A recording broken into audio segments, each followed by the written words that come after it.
এক্ষেত্রে শেখ হাসিনা কি ভয় পাচ্ছেন প্রশ্ন উঠছে। শেখ হাসিনা পরিষ্কার জানাচ্ছেন যে আল্লাহ প্রাণ দিয়েছে, আল্লাহই নেবে এবং আল্লাহই রক্ষা করবে। আমি কোনোভাবে ভয় পাচ্ছি না, বরং শেখ হাসিনার বক্তব্য একেবারে পরিষ্কার, শেখ হাসিনার তরফ থেকে বক্তব্য যে ওরা আমাকে যে সাজাই দিক না কেন, আমি জানতাম এরকম সাজাই দেবে ওরা, এই চেষ্টাই করবে ষড়যন্ত্র। এবং তার পাশাপাশি শেখ হাসিনা বলছেন আরও শক্তিশালী হয়ে ফিরব। প্রাথমিকভাবে এই শেখ হাসিনার সাজা গ্রহণকে কেন্দ্র করে বা সাজা দানকে কেন্দ্র করে গোটা বাংলাদেশ জুড়ে 13 নভেম্বর লকডাউন ঘোষণা করা হয়। 13 নভেম্বর বহু জায়গায় আমরা দেখেছি আন্দোলন, একেবারে বিক্ষিপ্ত অশান্তি। সেই মতোই 17 নভেম্বর গোটা বাংলাদেশ জুড়ে আওয়ামী লীগের বিভিন্ন কর্মীদের একেবারে শুট অ্যান্ড সাইড অর্ডার থাকা সত্ত্বেও বিভিন্ন জায়গায় আন্দোলন দেখা গিয়েছে, অবরোধ দেখা গিয়েছে। তাছাড়াও বিভিন্ন ক্ষেত্রে এই আওয়ামী লীগ বিরোধী যারা রয়েছেন তাদের ক্ষেত্রে দেখা গিয়েছে 32 ধানমন্দির যে বাড়ি, সেই বাড়ি বুলডোজার নিয়ে যে ভাঙার চেষ্টা, সেক্ষেত্রেও সেই যে বিতর্ক বা সেই বিশৃঙ্খলা কিন্তু বাংলাদেশ জুড়ে তৈরি হয়েছে। ফলে এই বিশৃঙ্খলা, এই যে বিদ্বেষ, এই বিদ্বেষের দেশ যে বাংলাদেশে পরিণত হয়েছে সেটা কিন্তু আমরা আগে থেকেই জানি, তা নিয়ে বিভিন্ন ক্ষেত্রে আলোচনা হয়েছে। কিন্তু এই মুহূর্তে দাঁড়িয়ে এই রায়কে কেন্দ্র করে যে গুরুত্বপূর্ণ পার্ট উঠে আসছে সেইটা হলো যে কারা রায় দিচ্ছেন এবং এই গোটা ঘটনার ট্রাইব্যুনালের বৈধতা নিয়ে অভিযোগ থাকলেও ভারতবর্ষ কি শেখ হাসিনাকে ফেরত দেবে বা বাংলাদেশ কি কোনোভাবে শেখ হাসিনাকে ফেরত পাবে? আমি প্রাথমিকভাবে বলবো যে এই ট্রাইব্যুনালের তিনজন বিচারপতির যে বেঞ্চ, গোলাম মর্তুজা মজুমদার, বিচারপতি মোহাম্মদ সফিউল আলম মাহমুদ এবং বিচারক মোহাম্মদ মতিউল হক এনাম চৌধুরী, তাদের ট্রাইব্যুনালে শেখ হাসিনাকে এই 17ই অক্টোবর এই যে 2024 সালে মামলা শুরু হয় এবং তার 1 বছরের মধ্যেই এই যে মামলার রায়দান, সেই রায়দানে তাকে সাজা ঘোষণা করা হলেও বিভিন্ন ক্ষেত্রে তার বিরুদ্ধে যে অভিযোগ, সেই যে অভিযোগ কিন্তু একেবারে শেখ হাসিনার যে আইনজীবী তারা কিন্তু নস্যাৎ করেছেন। কিন্তু সেক্ষেত্রে নস্যাৎ করলেও বিভিন্ন ক্ষেত্রে আজ যে রায় এই 3 বিচারপতি করেছেন তারা পরিষ্কার করে ফোনালাপ উল্লেখ করেছেন, তারা বিভিন্ন যে সাক্ষী গ্রহণ, সেই সাক্ষী গ্রহণের বক্তব্য উল্লেখ করেছেন, বিবাদী পক্ষের যে বক্তব্য, যে উকিলদের বক্তব্য বা আইনজীবীদের বক্তব্য, সেগুলো উল্লেখ করেছেন, করে শেষ পর্যন্ত মানবতা বিরোধী অপরাধের বিরুদ্ধে শেখ হাসিনাকে সাজা দান করেছেন এবং তাকে একেবারে দোষী সাব্যস্ত করেছেন, সাজা দিয়েছেন এবং এই সাজা মৃত্যুদণ্ড, সেটা আমি বারবার করে বলছিলাম। কিন্তু প্রশ্ন উঠছে এই জায়গায় দাঁড়িয়ে ভারত বাংলাদেশের সম্পর্কটা কোন জায়গায় দাঁড়াবে?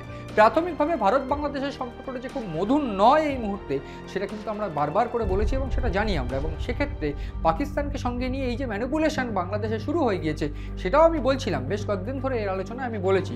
কিন্তু এই মুহূর্তে দাঁড়িয়ে শেখ হাসিনাকে ফেরত পাওয়ার একটা চেষ্টা কিন্তু বাংলাদেশ করবে, যে চেষ্টা কিন্তু বারবার করে আমরা দেখেছিলাম। বিমস্টেকের যে সম্মেলন, সেই সম্মেলনের পর শেখ হাসিনার প্রসঙ্গে কথা উঠেছিল এবং সে কথা কিন্তু বলেছিলেন নরেন্দ্র মোদীর সামনে ইউনূস, এবং সেক্ষেত্রে ইউনূস কিন্তু তেমন কোনো প্রত্যুত্তর না পেলেও এটা পরিষ্কার হয়ে গিয়েছিল যে ইউনূস কিন্তু বারবার করে চেষ্টা করছেন বা ইউনূস সরকার চেষ্টা করছেন শেখ হাসিনাকে ফেরত আনার। এইবার প্রশ্ন উঠছে শেখ হাসিনাকে ফেরত নেওয়ার জন্য মৌখিকভাবে কিন্তু সাম্প্রতিককালে বেশ কয়েকবার বলা হয়েছে এবং এই মুহূর্তে বাংলাদেশের একজন উপদেষ্টা আগামী 2 দিন পর ভারতবর্ষে আসবেন এবং সেক্ষেত্রে অজিত দোভালের সঙ্গে তার একেবারে মুখোমুখি বৈঠক হবে বলে এবং একান্ত বৈঠক হবে বলে তথ্য পাওয়া যাচ্ছে। এবং সেক্ষেত্রে এই বৈঠকে ওই উপদেষ্টার তরফ থেকে এবং সেক্ষেত্রে আইন উপদেষ্টা রয়েছেন এবং পররাষ্ট্র উপদেষ্টা রয়েছেন, তারা আসবেন এবং তাদের তরফ থেকে যে মৌখিকভাবে শেখ হাসিনাকে ফেরত চাওয়া হবে বলে কিন্তু একটা বক্তব্য উঠে আসছে। এবং সেক্ষেত্রে শেখ হাসিনাকে কি ভারত ফেরত দেবে এ প্রশ্ন উঠছে অবশ্যই। তার কারণ তিনি একেবারে 5ই আগস্ট 2024-এ পলাতক হয়েছিলেন বাংলাদেশ থেকে এবং তারপর থেকে ভারতেই আছেন। যদিও এক্ষেত্রে শেখ হাসিনার ছেলে অর্থাৎ পুত্র সাজিব ওয়াজেদ জয়, তিনি আমেরিকা থেকে পরিষ্কার করে জানিয়ে দিয়েছেন যে মাকে একেবারে ফাঁসির সাজা বা মৃত্যুদণ্ড ওরা দেবে, এটা আমরা সবাই জানি।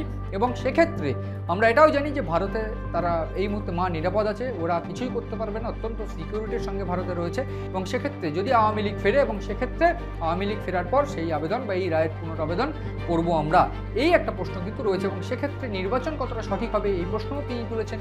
তার পাশাপাশি এই হাসিনার হুঙ্কার, সেই হুঙ্কারও কিন্তু এই মুহূর্তে একেবারে পরিষ্কারভাবে শোনা গিয়েছে এবং তার তরফ থেকে পরিষ্কার যে হুঙ্কার দেওয়া হয়েছে যে আরও শক্ত হয়ে আওয়ামী লীগ ফিরবে, এই রায়ের কোনো পরোয়া আমি করি না, এই বক্তব্য কিন্তু ভীষণ গুরুত্বপূর্ণ। তার কারণ যাকে সাজা দেওয়া হচ্ছে তিনি এই মুহূর্তে ভারতে রয়েছেন, ভারত তাকে ফেরত দেবে কিনা এই একটা জটিল পরিস্থিতি কিন্তু রয়েছে।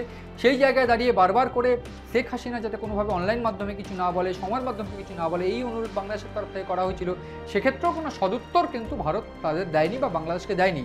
ফলে এইটা স্পষ্ট যে সম্পর্ক ভারতের সঙ্গে বাংলাদেশের সেটা যে তলানির দিকে এগোতে পারে সেইটা কিন্তু এই মুহূর্তে বিশেষজ্ঞদের মত। তার পাশাপাশি এই মুহূর্তে এই যে রায়কে নিয়ে যে ষড়যন্ত্র গোটা বাংলাদেশে হয়েছে, একদিক থেকে পাকিস্তানের ইনভলভমেন্টে দ্রুত এই রায় এবং সেই রায় নির্বাচনের আগে হওয়াতে যেটা হয়েছে যে এই রায়ে কোনোভাবে শেখ হাসিনা যে আর বাংলাদেশে ফিরতে পারবে না বা আওয়ামী লীগ যে বাংলাদেশে এই নির্বাচনে অংশগ্রহণ করতে পারবে না, সেইটাই ইউনূস একেবারে কনফার্ম হলো। এবং সেক্ষেত্রে ইউনূসের তরফ থেকে এইটা কনফার্ম হয়ে গেল যে তিনি কিন্তু চেয়ারে বসার একটা চেষ্টা চালাচ্ছেন, এবং সেই চেষ্টা শুধু একটুখানি নয়, ভয়ানক তিনি চেষ্টা চালাচ্ছেন যাতে চেয়ার বা গদিতে তিনিই বসে থাকতে পারেন। ফলে সব মিলিয়ে এই যে ষড়যন্ত্র, সেই ষড়যন্ত্রের যে পর্দাফাশ আজ এই অনুষ্ঠানে করলাম, এবং তার পাশাপাশি ভারত বাংলাদেশের সম্পর্ক, শেখ হাসিনাকে তো তারা ফেরত নাও পেতে পারে, এবং প্রশ্ন উঠছে শেখ হাসিনাকে যদি ফেরত পায় বা যদি না পায় সেক্ষেত্রে বাংলাদেশের পদক্ষেপ কী হবে, সেই সমস্ত দিকে নজর রয়েছে আমাদের। নজর রাখুন আপনারা আপনাদের পছন্দের অনুষ্ঠান ইনসাইট এবং